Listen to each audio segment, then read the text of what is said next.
Hello and welcome everyone. I hope this message finds you fit and fine. Indian media जिक्र होता है तो क्या ख्याल आता है आपके मन में?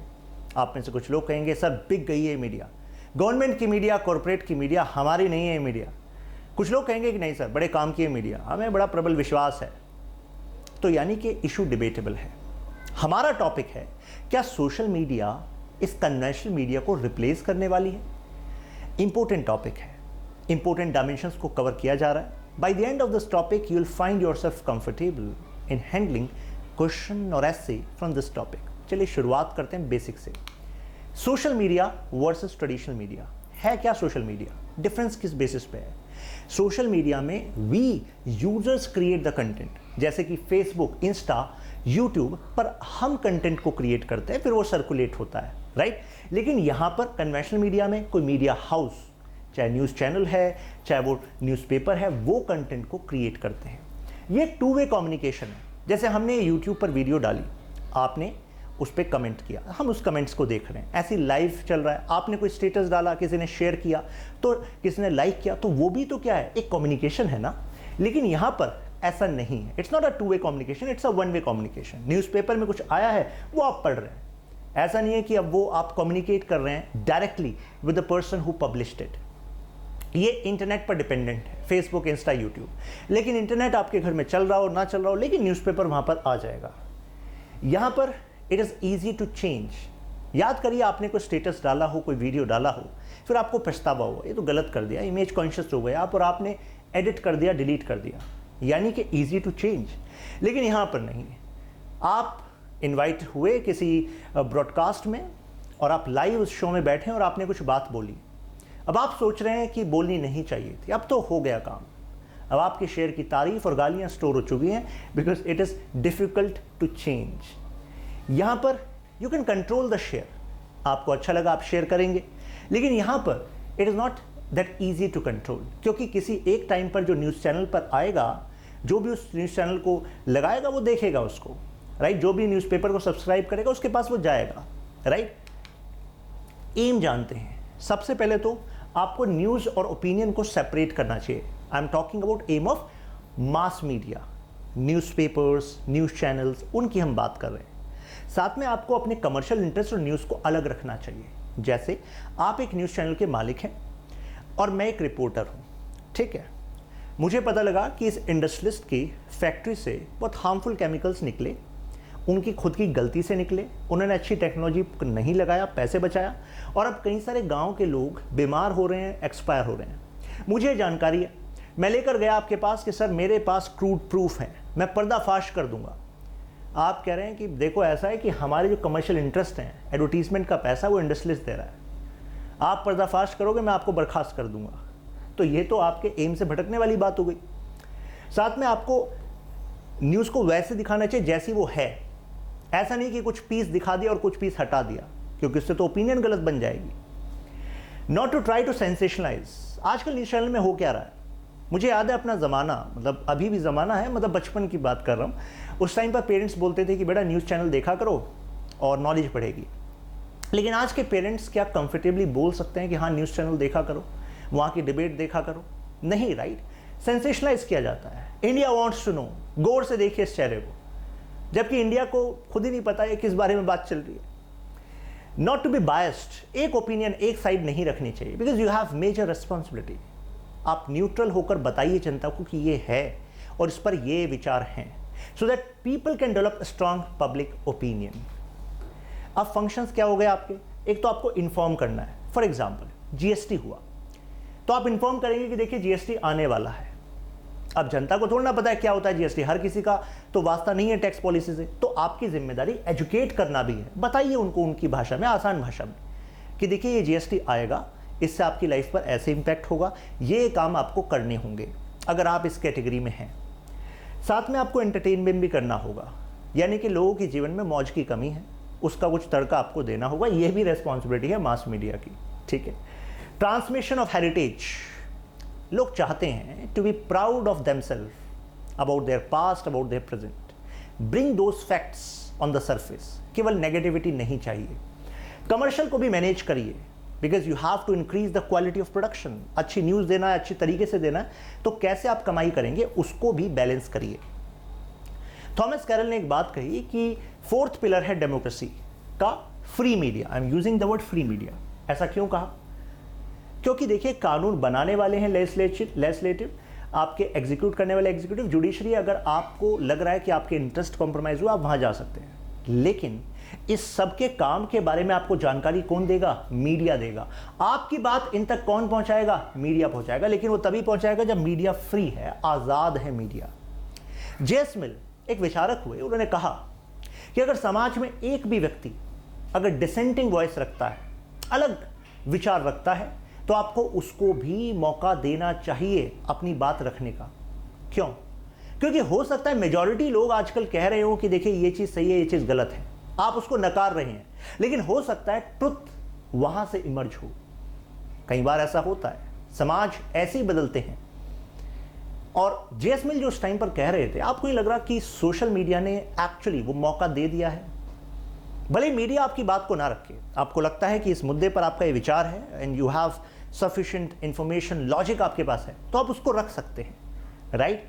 तो ये आपको मीडिया दे रहा है। डेमोक्रेसी के लिए जरूरी है मीडिया, राइट? क्योंकि मीडिया के through each individual can actually convey, लेकिन उसके लिए मीडिया भी उस तक पहुंचे। अब देखिए, मेन पर्पस क्या हुआ कि truth is not always shown by the media. Purpose था कि सच दिखना चाहिए, लेकिन हमेशा सच नहीं दिखता। तो media has been receiving number of contracts, यानी कि फायदा कोई मीडिया हाउसेस मीडिया को पहुंचा रहे हैं, कोई बड़े कॉर्पोरेट घराने मीडिया को पहुंचा रहे हैं। तो ऐसे में मीडिया अपनी मेन ड्यूटी कॉम्प्रोमाइज कर देती है और यहां पर पेड न्यूज सिंड्रोम हो जाता है। तभी आप देखते हैं, आप यूज करते हैं ऐसे वर्ड्स, प्रेस्टिट्यूट है मीडिया, तो बिक गई है मीडिया, जर्नलिस्ट बायस्ड है, फॉल्स प्रोपेगेंडा है, फेक न्यूज है। ऐसे आपने वर्ड सुने होंगे, buy news, buy anchor, buy script, buy journalism. सब कुछ बिकता है इस देश में, पता होना चाहिए कैसे खरीदना है, कितने में खरीदना है, ऐसी बातें बोली जाती हैं। लेकिन इससे नुकसान किसका होता है? हमारा नुकसान होता है, समाज का नुकसान होता है पेड मीडिया से। तो ऐसे में चलिए अब कुछ कानूनी दावपेच समझते हैं, क्योंकि मीडिया आज की तो नहीं है, अंग्रेजों के ज़माने से है। और उससे मतलब मीडिया का काम क्या है कि भाई जो चल रहा है उसको जनता तक पहुंचाओ, राइट? अब यहाँ पर अंग्रेज़ों के टाइम में इशू अलग था। अगर आप मॉडर्न हिस्ट्री को याद कर रहे हो, तो मॉडर्न हिस्ट्री में हमारे कितने सारे जो फ्रीडम फाइटर्स थे, वो लेखक थे, कितने सारे जर्नल्स में खुद मैगजीन्स, न्यूज़पेपर्स चलाते थे, क्योंकि वही माध्यम था जनता को सजग करने का, राइट? कि देखिए ब्रिटिशर्स एट्रोसिटीज़ कर रहे हैं, ये शासन आपकी गरीबी का कारण है, आप कोई नेचुरली गरीब नहीं हो, राइट? ये आप अपने कर्म के कारण नहीं हो सिर्फ कि पूर्व जन्म के कर्म हैं, ये आज के जन्म में कुछ लोग लेवरेज ले रहे हैं। तो ऐसे में लॉर्ड मिंटो ने कानून लाया, newspaper incitement of offences act. इसके तहत सरकारी अधिकारियों को पावर दी गई कि अगर आपको लगे किसी न्यूज़ आर्टिकल से इंसाइटमेंट हो सकता है, जनता भड़क सकती है, तो आप उसको बैन कर सकते हैं। तो ये एक नेगेटिव कानून था। अब आज़ाद भारत में हमें ऐसे कानून को जगह नहीं देनी थी, तो हमने अपने कॉन्स्टिट्यूशन में आर्टिकल 19 फंडामेंटल राइट में सब क्लॉज 1 सब क्लॉज ए रखा, right to speech and express, यानी कि आपका ये मौलिक अधिकार है कि आप अपने आप को अभिव्यक्त कर सकते हैं। हालांकि हमारे कॉन्स्टिट्यूशन में स्पेसिफिकली इस आर्टिकल में वर्ड नहीं यूज किया गया था फ्रीडम ऑफ प्रेस, ये वर्ड नहीं यूज किया गया था। लेकिन इसके बाद Brijbhushan versus state of Delhi, ये केस में सुप्रीम कोर्ट ने कहा कि आर्टिकल 19 सब क्लॉज 1 सब क्लॉज ए के अंदर ये भी माना जाएगा कि जो स्पीच एंड एक्सप्रेशन की बात है, इसके अंतर्गत फ्रीडम ऑफ प्रेस, प्रिंट हो या इलेक्ट्रॉनिक हो, ये भी इनका एक फंडामेंटल राइट है। यानी कि अगर हमारी सरकार प्रिंट या इलेक्ट्रॉनिक मीडिया के, प्रिंट मतलब हम बात करें न्यूज़पेपर और मैगजीन्स वगैरह की, इलेक्ट्रॉनिक हम बात करें न्यूज़ चैनल्स की, अगर इनको सप्रेस करने की कोशिश करती है, तो ये दरवाजे खटखटा सकते हैं हमारी हाई कोर्ट के, using article 226 of Indian constitution and using article 32 they can knock the doors of supreme court कि भाई ये तो हमारे फंडामेंटल राइट्स छीने जा रहे हैं, राइट? तो यानी कि हमारे कॉन्स्टिट्यूशन ने और बाद में सुप्रीम कोर्ट के जजमेंट ने हमारी मीडिया को फ्री मीडिया बने रहने की सहूलियत दी है। अब यहां पर मिस्टर रिचर्ड स्मिथ ये क्या कह रहे हैं? Our freedom depends in large part on the continuation of free press. इस बात को प्रवचन की तरह मत लीजिएगा, मैं चाहता हूं कि यह बात आप सिंक इन करने दें। थोड़ा गहराई में उतरने दें। कोई अच्छी बात को मान नहीं लेना चाहिए कि अच्छा ये अच्छी बात है। क्यों है ऐसा? Which is the strongest guarantee of free society? क्या होती है फ्री सोसाइटी? क्या होती है फ्रीडम? आप कहेंगे कि सर, आप में से कुछ लोग कहेंगे कि सर अंग्रेज चले गए, अब हम चुनते हैं कि हमारी सरकार, तो ऐसे में हम तो फ्री हैं। क्या आपको लगता है आप सही में फ्री हैं? आप जो बिलीव करते हैं कि ये सही है देश के लिए, ये गलत है देश के लिए, आपको क्या लगता है? आप खुद लॉजिक लगाते हैं, आप खुद रिसर्च करते हैं, तब जाके वो जानकारी हासिल करते हैं? नहीं। आपको जो मीडिया प्रोजेक्ट करता है, आप उसी को बिलीव करते हैं। अगर मीडिया कहता है कि देश में ये बहुत बहुत अच्छा चल रहा है, बस सुपर पावर बनने ही वाले हैं, बस उद्घाटन होने वाला है, तो आपको लगेगा कि यस, यानी कि सब कुछ अच्छा चल रहा है। आपको वो पक्ष दिखेंगे ही नहीं कि कैसे गरीब किसान 450 क्विंटल लहसुन मात्र 540 रुपए में बेचने पर मजबूर है। दीज काइंड ऑफ न्यूज़ कोई सोशल मीडिया पे अपनी रिसीट मंडी की पोस्ट कर देता है, तो कोई लोग शेयर कर देते हैं, पता लग जाता है। तो फिर फ्री सोसाइटी कैसे? तो आप कहेंगे अगर फ्री नहीं है तो हम गुलाम किसके हैं? देखिए माय फ्रेंड्स, एक पॉपुलर रियलिटी है। जो चीज आप सही मानते हैं, कई बार वो सही होती है उस समाज के सबसे मजबूत वर्ग के लिए। जो रूलिंग आइडियाज होते हैं, कई बार वो रूलिंग क्लास के आइडियाज होते हैं। जो कॉर्पोरेट्स हैं, बड़े कॉर्पोरेट्स हैं, I am not against corporates by this mean, I must say this, क्योंकि उनकी बहुत जरूरत है हमारे देश को। लेकिन मैं कह रहा हूं कि यहां पर मीडिया अगर कमजोर हो गई, तो ऐसे में जिन बातों में आप बिलीव कर रहे हैं, वो बिलीव आपको कराया जा रहा है। आप ये मत समझिए कि आप आजाद हैं। पॉलिटिकली आप ब्रिटिशर्स से आजाद हो गए, लेकिन मानसिक रूप से, आर्थिक रूप से आप संघर्ष कर रहे हैं दिन रात, और आपको लग रहा है कि आप आजाद हैं, लेकिन आप नहीं हैं आजाद, क्योंकि आपके पास जानकारी सही नहीं है, आपके पास दिशा नहीं है कि कैसे अपनी व्यवस्था को, अपने आप को, अपने हालात को बदला जा सकता है। तो इस वजह से my friends, media is an important pillar. अब हम देखते हैं मीडिया ट्रायल्स, ये भी एक इशू है। यानी कि कई बार कोई मुद्दा उठा, मीडिया जो दिखाता है, चाहे कोर्ट ने अभी उसको गुनाहगार साबित किया है कि नहीं किया है, लेकिन मीडिया ने उसको गुनाहगार साबित कर दिया, और इस चक्कर में वो जो व्यक्ति है, जो एक्यूज्ड है, उसकी लाइफ तो इट्स लाइक हेल।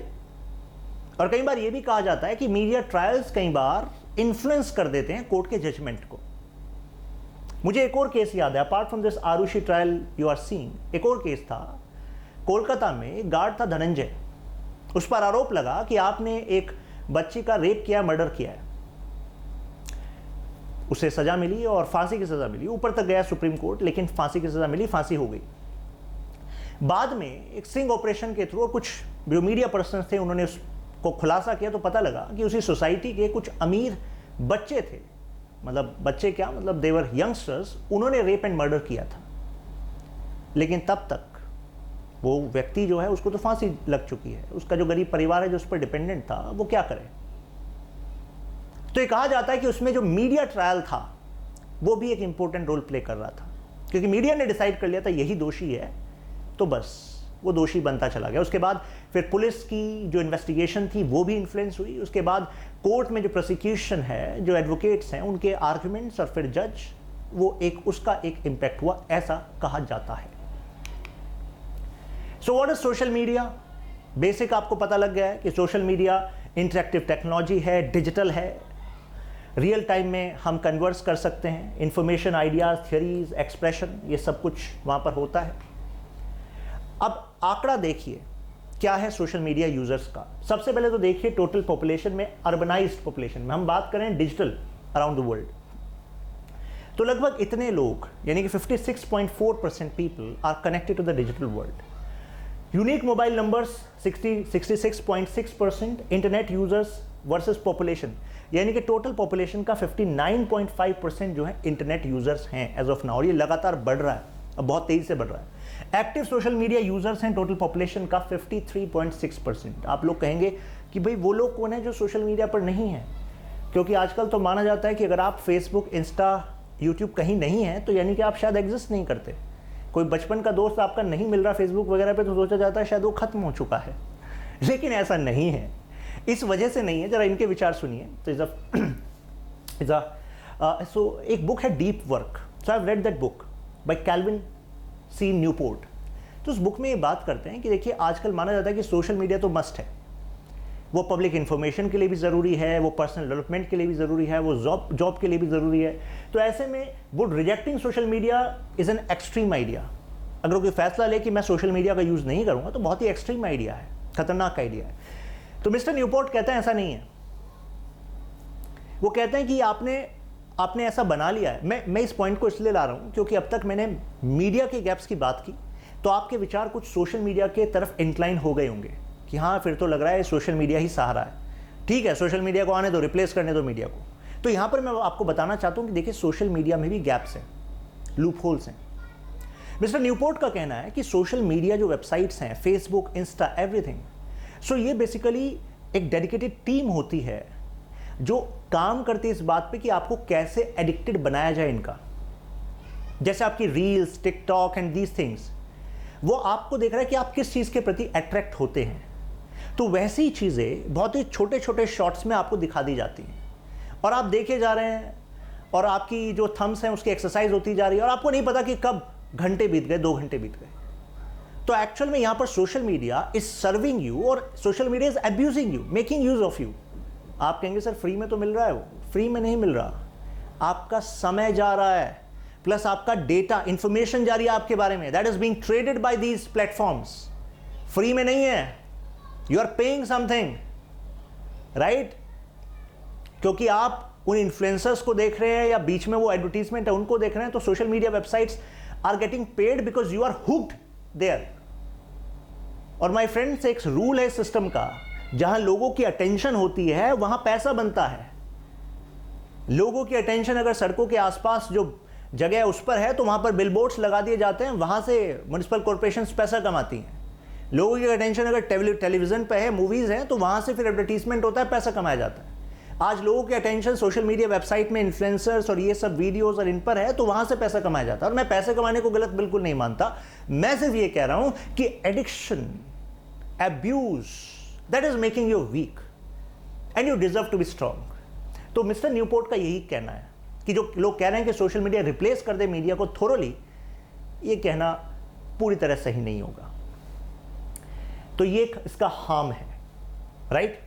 ये कहना कि सोशल मीडिया बहुत ज़्यादा इंपॉर्टेंट है आज के समय में, तो ये कहते हैं कि मैं नहीं हूं सोशल मीडिया पे और मेरे पास एक सफिशिएंट टाइम रहता है अपने आप को ग्रो करने पर के लिए, मैं उसका यूज़ करता हूं। तो आई एम नॉट सेइंग कि अभी आज उठो और डिलीट कर दो अपने सारे सोशल मीडिया अकाउंट्स, लेकिन मैं कह रहा हूं कि ये पर्सपेक्टिव भी ध्यान में रखो that you are being used in this way. तो यू जस्ट बी कॉन्शियस, और कॉन्शियस होकर एक बार 2 बार आप एक बार प्रैक्टिस करेंगे तो धीरे धीरे डिपेंडेंस कम हो जाएगी। बस बात इतनी है। आप में से कितने लोग देख लीजिए, social media is creating an atmosphere anxiety. अगर आप कुछ टाइम अलग हो जाएं सोशल मीडिया से, अपने फोन से, तो एक एंजाइटी हो जाती है। लोग अपने साथ बैठना भूल गए इस वजह से। अब सोशल मीडिया के अगर पॉजिटिव पॉइंट किसी क्वेश्चन में हो, ऐसे में हो, तो क्या होंगे आपके पास? सबसे पहले तो social media is bringing new opportunities, new talent. ये एक पॉजिटिव पॉइंट है। कितने सारे लोग जिनको मौका नहीं मिल पाता था अपने टैलेंट को ऊपर रखने का, क्योंकि मास मीडिया और न्यूज़ चैनल पे उनको जगह नहीं थी, आज वो छोटी छोटी वीडियोस के थ्रू, चाहे वो पोएट्री कर रहे हैं, कुछ भी कर रहे हैं, कुछ नया इनोवेशन कर रहे हैं, वो रख सकते हैं अपने विचारों को। And this is actually opening a Pandora box of opportunities. तो new opportunities, countering the hegemony. Countering the hegemony क्यों? अभी मैंने आपको बताया, वर्चस्व कुछ मजबूत लोगों का और उनको सपोर्ट करने वाले विचारों का समाज में रहता है, लेकिन सोशल मीडिया आपको एक अपॉर्चुनिटी देता है कि अगर आपको लगता है कि नहीं, ये सरकार, ये कुछ लोग अपने प्रॉफिट के लिए मीडिया से ये बात कहलवा रहे हैं, तो आज आप सोशल मीडिया के थ्रू काउंटर कर सकते हैं उन बातों को, और आपके विचारों को समर्थन देने वाले बहुत सारे लोग आपको सोशल मीडिया पर मिल जाएंगे, राइट? जैसे कि आजकल जो रिवोल्ट्स होते हैं, for example farmers revolt, initially and for the quite some time media was not supporting it, right? लेकिन पॉपुलर हो गए ना, बेस बन गया ना। तो I am not saying was it right और wrong, that is a matter of debate, but the point is, हाँ, सोशल मीडिया काउंटर हेजेमनी करा सकता है। Direct interaction with the government you can establish. For example आपको लग रहा है कुछ गड़बड़ है तो आप डायरेक्टली उसका फोटो लेके ट्वीट करते हैं विद कंसर्न मिनिस्टर और कंसर्न डिपार्टमेंट ऑफिसर, तो आप वो वहां पर शो हो जाता है और वहां पर कई बार उस पर एक्शन हो जाता है। तो आपको नॉक करने की और लाइन लगाने की जरूरत नहीं है गवर्नमेंट ऑफिसेज में, क्योंकि social media is giving you this opportunity. That is good point. Cheap and easy है, हर कोई एक्सेस कर सकता है, right. Wider and heterogeneous communities, wider community diversity जो है वो सोशल मीडिया पर आसानी से रिफ्लेक्ट हो सकती है। डेमोक्रेटाइजेशन ऑफ इंफॉर्मेशन, आज इंफॉर्मेशन कुछ लोगों की मोहताज नहीं है, डेमोक्रेटाइज हो चुकी है, तो ये पॉजिटिव पॉइंट हो गए। Phenomenal rise of social media platform such as Facebook, Twitter. लेकिन अब देखिए मैंने आपको नेगेटिव पॉइंट भी बताया, पहले मीडिया के नेगेटिव पॉइंट्स, मीडिया का role, negative point, social media के नेगेटिव रोल, पॉजिटिव पॉइंट। लेकिन अब हमें ये समझ में आ गया कि देखिए ये तो डबल एज स्वॉर्ड है, यानी कि दो धारी तलवार है, नुकसान भी है फायदा भी है। तो डेमोक्रेटाइज कर रही है इंफॉर्मेशन को, ये अच्छी बात है। कंसेंट्रेट, कई बार ऐसा भी हो रहा है कि ये पावर जो है कंसेंट्रेट हो रही है कुछ कंपनीज में। जैसे आपने केस सुना होगा कैम्ब्रिज एनालिटिका का, नहीं सुना तो मैं आपको बता देता हूं। ये आरोप लगे थे कि यूएस में जो डोनाल्ड ट्रंप वाला इलेक्शन था उसको इन्फ्लुएंस किया था कैम्ब्रिज एनालिटिका कंपनी ने। डेलिबरेटली फेसबुक जैसी कंपनीज के साथ टाई अप करके और उनके एल्गो के साथ उन्होंने खेला, एल्गोरिथम के साथ खेला, और क्या किया कि यूजर बेस को डोनाल्ड ट्रंप के सपोर्ट वाले जो स्टेटस थे, इंफॉर्मेशन थे, वो दिखने लगे। आप सोशल मीडिया खोल लें और आपको लगा अच्छा देश का भला तो यहीं से हो सकता है, तो जाहिर सी बात है आपकी ओपिनियन जो है टिल्ट हो जाएगी और वहां पर इलेक्शन इन्फ्लुएंस हो जाएगा। और माय फ्रेंड्स, डेमोक्रेसी में free and fair election is like the base, और उसको इन्फ्लुएंस कर रही है सोशल मीडिया कंपनीज। तो आपको नहीं लग रहा कि ये तो आपको बनाया जा सकता है, राइट। तो यानी कि आइडियोलॉजिकली कमिटेड एक्टिविस्ट ग्रुप्स जो है वो भी क्या करते हैं, जैसे ट्रॉल्स, सुना हुआ ना आपने ट्रॉल्स, एक आर्मी होती है, आईटी सेल्स होती हैं पार्टीज की, और उन्हें टारगेट दिया जाता है कि आज इस ट्वीट को हमें हिट करना है, तो वो पीछे लग जाते हैं। काउंटर्स के जो अगर कोई इनके काउंटर होता है तो उसके पीछे लग जाते हैं। तो ये भी एक हमें समझ में आ रहा है कि एक नेगेटिव पॉइंट है, प्राइवेट कंपनीज भी का होल्ड होना, और साथ में ये जो ट्रोल्स की एक फौज है वो भी। एक्सटेंट ऑफ सोशल मीडिया अगर देखें तो देखिए सेकंड लार्जेस्ट मार्केट है India, second largest online market. Don't you think it is amazing? China के बाद हम ही हैं और लगातार बढ़ते जा रहे हैं। Majority of India's internet users are mobile phone internet users, और एक ही साल में अगर 2019 में बात करें तो 47% का इंक्रीज हुआ था। और अभी सबसे ज्यादा जो यूजर्स हैं 4G इंटरनेट के हैं, 96% अभी 4G यूज कर रहे हैं। अब how frequent actually you use और चेक योर सोशल मीडिया, तो देखिए यहां पर एक आंकड़ा है, 56% ऐसे लोग हैं जो दिन में कई बार सोशल मीडिया को चेक करते हैं। बाकी ये भी कुछ लोग हैं, 6% हैं जो महीने में एक बार सोशल मीडिया को चेक करते हैं, ऐसे भी लोग हैं। देखिए 12% ऐसे हैं जो वीक में एक बार देखते हैं, व्रत की तरह होता है कि मंडे का व्रत है उस दिन हम देखेंगे। 24% हैं वो डेली देखते हैं, एक बार मान लीजिए देख लिया, ठीक है। लेकिन आपको दिख रहा होगा कि आप किस कैटेगरी में, आप इधर कौन सी कैटेगरी में, मेजॉरिटी तो यहां दिख रहा है, ठीक है। अब प्लेटफॉर्म सबसे ज्यादा यूजर्स किसके हैं, यहां पर हमें इंस्टाग्राम दिख रहा है 76.5%। एक टाइम फेसबुक ज्यादा था, अब इंस्टाग्राम है, देन ये Facebook, Twitter and LinkedIn etcetera. अब रीसेंट स्टडी ये कह रही है कि maximum number of cyber attacks ये सोशल मीडिया वेबसाइट्स के थ्रू हो रहे हैं। और यहां पर देखिए इंडिया की रैंकिंग, ये डेटा 2020 का है, नेशनल साइबर पावर इंडेक्स 2020, तो उसमें इंडिया की रैंक 24 है। आप कहेंगे यार बड़ी अच्छी रैंक है सर, इसमें भी क्या गलती निकाल रहे हो? अरे 30 में से 24 है रैंक है, out of 30 countries 24th rank है, राइट। तो means a lot to be lot to be done in this regard. जरा केस देखिए, नेशनल क्राइम रिकॉर्ड्स ब्यूरो कह रहा है कि इस तरीके से 2010 में देखिए 966 केस थे, 966 केस थे जो रिपोर्टेड थे। कहीं तो रिपोर्ट ही नहीं होते, कितने लोगों का साइबर एब्यूज होता है लेकिन वो रिपोर्ट ही नहीं करते। लेकिन अगर रिपोर्ट भी देखें तो देखिए 27,248 केस हमें लास्ट रिपोर्ट में दिख रहे हैं यहाँ पर, राइट। तो लगातार साइबर एब्यूज बढ़ता जा रहा है। तो अगर एक अलग एरिया सोशल मीडिया खुल रहा है तो इसके साथ चैलेंजेस भी आ रहे हैं, तो उनको भी मैनेज करने के लिए हमारे पास स्ट्रेटजी होनी चाहिए।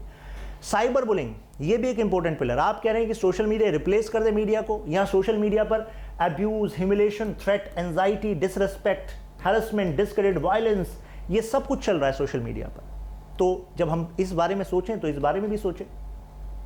हेट स्पीच एक मेजर कारण बताया गया जो दिल्ली में राइट्स हुए 2020 में, क्योंकि ये यूजर्स कंटेंट को क्रिएट कर सकते हैं, कंट्रोल जो है बेयर मिनिमम है, तो यहां पर एक चैलेंज आ जाता है। Nikhil Pahwa WhatsApp versus government of India case हुआ था, आपको याद होगा, जहां पर गवर्नमेंट कह रही थी कि व्हाट्सएप से कि हमें एक्सेस दीजिए about the messages which are being transferred. तो ऐसे में व्हाट्सएप ने कहा था कि नहीं देखिए एनक्रिप्टेड होता है, हम ऐसे नहीं दे सकते। तो वो एक इशू हुआ था। तो उसमें निखिल पावा का कहना है कि yes, platforms need to be regulated, यानी कि अगर व्हाट्सएप जैसे प्लेटफॉर्म से राइट्स हो रहे हैं, देश की इंटरनल सिक्योरिटी खतरे में है, तो जाहिर सी बात है, तो ऐसे में हम इन सोशल मीडिया प्लेटफॉर्म्स को रेगुलेट कर सकते हैं, करना चाहिए। लेकिन इस रेगुलेशन में हमें ध्यान रखना होगा कि रेगुलेशन फेवर में होना चाहिए लोगों के, means give users power over platform. ऐसा नहीं होना चाहिए कि गवर्नमेंट को इतनी ज्यादा पावर दे दी जाए कि अब गवर्नमेंट इस सोशल मीडिया प्लेटफॉर्म को एज अ टूल यूज करने लग जाए, वो भी नहीं होना चाहिए। तो अगर आपसे सोल्यूशन वाली टिल्ट पूछा जाए कि अच्छा क्या होना चाहिए, तो रेगुलेशन में आप बैलेंस वाला व्यू रख सकते हैं। अब सोशल एंड पर्सनल लाइफ तो गड़बड़ हो ही गई है सोशल मीडिया वेबसाइट्स के ओवर डिपेंडेंस से।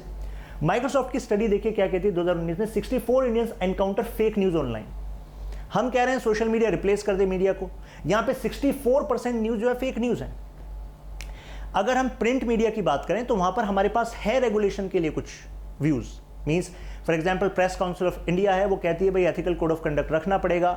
गवर्नमेंट भी वॉच रखती है, information of ministry of information broadcasting है, even for keeping a watch over electronic media. लेकिन यहां पर कौन वॉच रखेगा, क्या फेक न्यूज है? आपने देखा होगा ये वर्ड जैसे व्हाट्सएप यूनिवर्सिटी, कहीं कहीं ऐसी ऐसी इंफॉर्मेशन आती रहती है जिसका कोई हकीकत से वास्ता नहीं होता, राइट। एक और कमेटी आप याद रखिएगा, गौबा कमेटी। गौबा कमेटी देखिए क्या कहती है, global internet and social media giant should face criminal proceedings. यानी कि अगर फेसबुक एंड ऐसे मीडियम्स की वजह से हमारे देश की आंतरिक सुरक्षा खतरे में आती है तो इन पर भी क्रिमिनल केस लागू होना चाहिए। ऐसा वो क्यों कह रहे हैं? वो कह रहे हैं कि ये फिल्टर लगा सकते हैं, जब इतनी टेक्नोलॉजी अपग्रेडेड हो रही है तो they can actually make a filter so that these fake news can be suppressed, so this can be done. Breach by media channels lost because social media overreach. जैसे अब मीडिया की बात करें, social media की बात करें, जैसे कारगिल के दौरान भी ये आवाज उठी थी कि देखिए हमारे मीडिया चैनल्स ने, आपको पिक्चर दिख ही रही होगी, वो ब्रॉडकास्ट कर रहे हैं न्यूज़ को कि देखिए कैसे हमारे सैनिक लड़ रहे हैं, उधर से उसी न्यूज़ को देख रहे हैं पाकिस्तानी, अच्छा यहाँ इंडियंस लोकेटेड हैं। तो यानी कि हमारी फौज की क्रूशियल इंफॉर्मेशन जा रही है पाकिस्तानियों के पास due to our media's proactiveness, so called proactiveness. साथ में ऐसी मुंबई अटैक में भी हमने देखा, मीडिया कवर करिए यहां पर हो रहा है अटैक, यहां पर हमारी फोर्सेज जा रही हैं, और इस वजह से हमारी फोर्सेज जो हैं वो अपनी जान को कॉम्प्रोमाइज कर रही हैं, क्योंकि पहले से इंफॉर्मेशन है आतंकवादियों के पास कि कहां पर हमारी फोर्सेज जा रही हैं। तो ऐसे में आपको नहीं लगता कि कुछ तो कंट्रोल होना चाहिए on both media and social media, so that it does not compromise the security and integrity of India, right. Defence of India act इस बारे में कुछ कहता है, वो कहता है कि prohibition of publication and communication prejudicial of the civil defence and military operation, यानी कि इस कानून के तहत हम इस तरह की न्यूज़ पर कंट्रोल कर सकते हैं। And specially if a matter is in सब जुडिस, यानी कि कोर्ट में, तो वहां पर भी हम कुछ लगाम लगा सकते हैं, हम ऐसी गाइडलाइन जारी कर सकते हैं जिसको एडर करना पड़ेगा इन मीडिया हाउसेस को। यहां पर मिनिस्टर साहब कह रहे हैं कि देखिए journalist should have ethic, should follow this basic code of conduct. ऐसा नहीं होना चाहिए फेक न्यूज़ प्रोपेगेंडा में ये जर्नलिस्ट एंगेज हूं। अगर ऐसा होगा तो देखिए more than 150 cases are being initiated against such journalist. अब सेक्शन 79 ऑफ आईटी एक्ट 2000 ये बहुत ही लिबरल बनाया गया था, जिससे कि हमारे यहाँ जो मीडिया कंपनीज हैं वो अट्रैक्ट हो सके। देखिए क्या कहता है, network service provider and intermediaries are not held liable for the offences contravention as committed without their knowledge. अगर इनके जो माध्यम हैं, जो इनकी इंफॉर्मेशन है, इनका चैनल है, इसके थ्रू अगर कोई गलत काम कोई कर देता है, इनकी नॉलेज में नहीं है, तो उसके लिए इनको जिम्मेदार नहीं ठहरा जा सकता। तो अच्छी बात थी, लेकिन अच्छी बात किसके लिए थी? इन चैनल्स के लिए थी, मीडिया हाउसेस के लिए थी। सेक्शन 79 में अमेंडमेंट के बाद देखिए क्या कहा जा रहा है, ऑनलाइन प्लेटफॉर्म्स, ये सजेस्ट किया गया online platforms to deploy technology, क्योंकि हम इसमें सोशल मीडिया प्लेटफॉर्म्स की बात करें, क्योंकि IT act, information technology act deals with this social media platforms. Deploy technology based on automated tools so that जो इलीगल कंटेंट है, मतलब ऐसा कोई कंटेंट जो भारत सरकार कहती है भाई आम जनता एक्सेस ना करे, तो ऐसे में वो आम जनता को एक्सेस ना हो, इसकी जिम्मेदारी खुद इन प्लेटफॉर्म की है, इन वेबसाइट्स की है, राइट। तो ये अमेंडमेंट से स्क्रू टाइट हो रहा है कुछ इन वेबसाइट्स पे, राइट।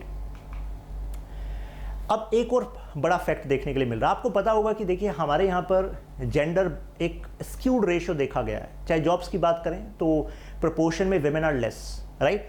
अब यही स्क्यूड रेशियो हमें सोशल मीडिया पर भी दिखता है। Skewed is sharpened in social media platform. जैसे कि only 33% of women in India use social media. Only 33% women use social media according to the data. Again 67% men. Men 67% is social media पर है. अब alarming trend, ये alarming trend है, right? ये स्क्यूडनेस, अगर ये सोशल मीडिया प्लेटफॉर्म अच्छे से यूज किए जा सकते हैं तो why women are not there? इसका एक रीजन है abuse. Abuse is quite prevalent, that these platforms are being misused, right? तो अब इसका सोल्यूशन क्या है? तो देखिए, हमें क्या करना पड़ेगा? Several social media houses have put mix of automated and human driven approaches. कहने का मतलब ये है, एक सोल्यूशन ये, नंबर 1 सोल्यूशन क्या है कि वो AI बेस्ड टेक्नोलॉजीज जिसमें कि लोग भी इन्वॉल्व हों, वो फिल्टर करें इंफॉर्मेशन को. और मैं ये नहीं कह रहा कि हर इंफॉर्मेशन को, but they should have some algorithm जिससे वो चेक कर सकें कि ये सेंसिटिव इंफॉर्मेशन है, ये बिना फिल्टर के, बिना क्लैरिफिकेशन के, यानी कि हम एसेस कर लें उसके बिना ये सर्कुलेट नहीं होनी चाहिए. तो एक रेस्पॉन्सिबिलिटी है और हम AI का इसमें यूज़ कर सकते हैं जिससे कि डेंजर फ्लैश हो जाए. प्लस हमें फाइट करना पड़ेगा मिस इन्फॉर्मेशन को. ये बड़ा इंपॉर्टेंट पॉइंट है, जरा ध्यान रखिएगा. मान लीजिए वैक्सीन की बात करें, कई सारे ऐसे लोग थे जो कह रहे थे हम वैक्सीन नहीं लगवाएं क्योंकि वैक्सीन से हमें ये खतरा है. और आप उनसे पूछे भाई आप क्यों वैक्सीन नहीं लगवा रहे, तो वो कहेंगे देखो मैंने यूट्यूब पे किया, हाउ वैक्सीन्स लीड टू से दिस डिजीज, ऑटिज्म, राइट? या वैक्सीन से इम्पोटेंसी हो जाएगी, राइट? तो ऐसी वो बातें कर रहे हैं. तो वो बाकायदा आपको गूगल करके बताएंगे कि देखो ये यहाँ पे मैंने सर्च किया था, ये आर्टिकल आया था. लेकिन देखिए, ये रूल है इंटरनेट का कि कोई भी कुछ भी इंफॉर्मेशन को वहाँ पर रख सकता है. तो ऐसे में सोशल मीडिया और ये जो इंटरनेट वेबसाइट से ये क्या कर सकती हैं, गूगल क्या कर सकता है एटलीस्ट, जैसे कोई कुछ सर्च करे ऐसी बातें, जैसे कि वैक्सीन वाली बात हुई, तो उसके अल्टरनेटिव इंफॉर्मेशन भी हमेशा वहाँ पर आए. ये तो एल्गोरिथम्स को चेंज करके किया जा सकता है ना. For example someone is searching vaccines cause autism on YouTube, तो अगर वीडियो आ रही है कि कैसे ये होता है तो उसके अगेंस्ट भी वीडियो आनी चाहिए, क्योंकि जो वैक्सीन के अगेंस्ट है वो तो वीडियो डालेंगे. तो वैक्सीन के सपोर्ट में जो ऑथेंटिक डॉक्यूमेंट है, कोई मान लीजिए कोई वेबसाइट है, गवर्नमेंट की वेबसाइट है, या अल्टरनेटिव जो वीडियोस हैं वो भी वहाँ पर आने चाहिए, जिससे कि पास कम से कम जो यूज़र है उसके पास एक अल्टरनेटिव इन्फॉर्मेशन भी अवेलेबल हो, वो आसानी से इन्फ्लुएंस ना हो जाए. फिर उसकी मर्जी है वो क्या डिसाइड करना चाहता है, ये उसकी फ्रीडम है. साथ में हम रेगुलेशन लाएंगे जैसे कि आपको बताया, लेकिन रेगुलेशन में हमें बैलेंस रखना होगा, लेकिन हमारा जो नेशनल लॉ है वो काफ़ी एग्जॉस्टिव हो, जिसमें कि रेस्पॉन्सिबिलिटीज फिक्स की जाए. इसके बाद पब्लिक अवेयरनेस इंपॉर्टेंट है. जैसे हमें, अब पब्लिक अवेयरनेस ऐसा वर्ड है कि ये तो कहीं पे भी लोग चिपका देते हैं, राइट? लेकिन हमें एग्जैक्ट होना पड़ेगा इसमें. कौन करेगा पब्लिक अवेयरनेस, किस तरीके से होगी पब्लिक अवेयरनेस? देखिए, डिजिटल लिटरेसी हमारी कंट्री के लिए ज़रूरी है. हमें स्कूल कॉलेजेस में डेडिकेटेड प्रोग्राम भी रखने चाहिए about responsible use of social media. This is my point, suggestion. Apart from this, हम और क्या करना चाहिए? जैसे रूरल इकोनॉमी है तो वहाँ पर भी लोगों को यही कंपनीज छोटे छोटे प्रोग्राम्स कर सकती हैं और पंचायत के साथ कनेक्ट हो सकती हैं. So actually have a gathering and tell them कि देखिए इस तरीके से आप सोशल मीडिया का यूज़ कर सकते हैं. लीगल मेजर्स भी रखने होंगे.